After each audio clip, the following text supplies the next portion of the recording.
हिंसक भीड़ ने बिहार शरीफ में एक मस्जिद में आगजनी की और मस्जिद पर भगवा झंडा लगाया।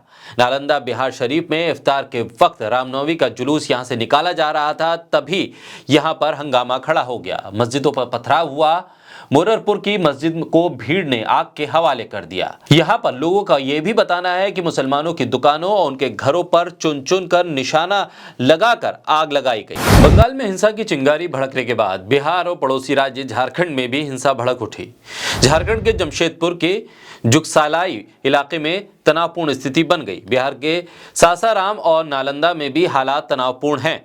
पुलिस बल और दुकानों पर पथराव हुआ है। सड़क पर खड़ी गाड़ियों के शीशे तोड़े गए और आग के हवाले किया गया। सासाराम के सहजल लाल पीर मोहल्ले में रामनवमी जुलूस के दौरान दो पक्षों में हिंसक झड़प हुई और इस दौरान जमकर बमबाजी और गोलीबारी की घटना हुई।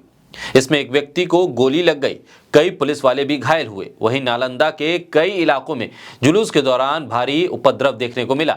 दो समुदाय के लोग आपस में भिड़ गए। इस दौरान पत्थरबाजी और गोलीबारी की घटना जमकर हुई। उपद्रवियों ने कई वाहनों और दुकानों को आग के हवाले किया। अभी भी दोनों जिलों में स्थिति तनावपूर्ण है। भारी संख्या में पुलिस बल कैंप कर रहा है। धारा 144 लागू कर दी गई है। बोलता हिंदुस्तान पर मैं हूं आपके साथ मिर्जा शाकिर अली बेग। हिंसक भीड़ ने बिहार शरीफ में एक मस्जिद में आगजनी की और मस्जिद पर भगवा झंडा लगाया। नालंदा बिहार शरीफ में इफ्तार के वक्त रामनवमी का जुलूस यहां से निकाला जा रहा था, तभी यहां पर हंगामा खड़ा हो गया। मस्जिदों पर पथराव हुआ। मुररपुर की मस्जिद को भीड़ ने आग के हवाले कर दिया। यहां पर लोगों का यह भी बताना है कि मुसलमानों की दुकानों और उनके घरों पर चुन चुन कर निशाना लगाकर आग लगाई गई। बिहार के नालंदा में रामनवमी के जुलूस के दौरान विवाद में मस्जिद और मुसलमानों के मोहल्लों पर पथराव किया गया। दुकानों और घरों को भी आग के हवाले किया गया। एक मस्जिद में तो भीड़ ने आग लगाई और वहां भगवा झंडा तक फहरा दिया। बिहार के किशनगंज की तस्वीरें भी सामने आई, जहां रामनवमी में धार्मिक रैली में मुसलमानों को गाली तक दी गई। धार्मिक नारों की आड़ में एक धर्म को टारगेट करने की ये रणनीति आखिर किस तरह से किसी भी एक धार्मिक जुलूस को जस्टिफाई कर पाएगी। मुख्यमंत्री नीतीश कुमार के गृह जिले नालंदा के बिहार शरीफ में रामनवमी पर निकली भीड़ भटक कर डिजिटल दुनिया नामक के एक शोरूम पर पहुंच गई। बिहार शरीफ हिंसा के दौरान दंगाइयों ने आपदा में अवसर ढूंढते हुए डिजिटल दुनिया नाम के इलेक्ट्रॉनिक शोरूम में ताले तोड़े और दुकान में लूट की। दंगाइयों ने पूरी दुकान को लूट लिया और पूरी घटना सीसीटीवी में कैद हो गई। 31 मार्च को बिहार शरीफ नालंदा बिहार में रामनवमी हिंसा के दौरान मदरसा अजीजिया को भी भीड़ ने आग के हवाले कर दिया और मदरसे की 4000 से ज्यादा किताबें भी आग के हवाले हो गई। नालंदा के बिहार शरीफ में झड़प में 10 से ज्यादा लोग घायल हुए। इंटरनेट को बंद किया गया। सासाराम में बिगड़ते हालात के बीच 2 पुलिसकर्मी सहित आधा दर्जन लोग घायल हुए हैं। सासाराम के जिस इलाके में तनाव है उससे करीब 2 किलोमीटर की दूरी पर रविवार को एक कार्यक्रम होना था, जिसपे गृह मंत्री अमित शाह को शामिल होना था।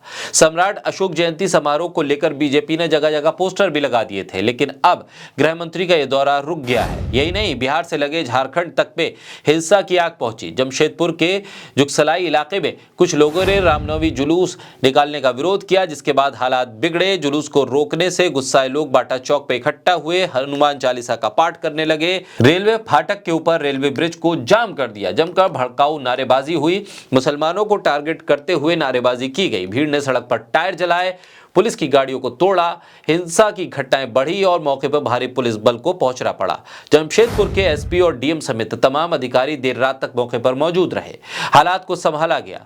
अभी कुछ दिन पहले ही हिंदू नववर्ष के मौके पर बिहार में हिंदू राष्ट्र के बैनर लगाए गए थे। 22 मार्च को दरभंगा के लहरिया सराय थाना इलाके में मौलागंज इलाके में बैनर और झंडे लगाए गए। हिंदू राष्ट्र लिखे भगवा झंडे और बैनर लगाकर शहर में सांप्रदायिक सौहार्द बिगाड़ने के प्रयास के आरोप में विश्व हिंदू परिषद के दरभंगा जिला सचिव राजीव कुमार मधुकर को गिरफ्तार भी किया गया था। बिहार में इस तरह की घटनाएं लगातार पिछले काफी वक्त से होती आ रही हैं। ऐसे में रामनवमी के मौके पर जुलूस का रास्ते से भटक कर किसी दूसरे रास्ते पर चला जाना और फिर मदरसे या मस्जिदों को देखकर डीजे की आवाज को बढ़ा देना, धार्मिक नारों को लगाना और एक दूसरे धर्म को टारगेट करना, ये एक पैटर्न के तौर पर पूरे भारत में देखा जा रहा है।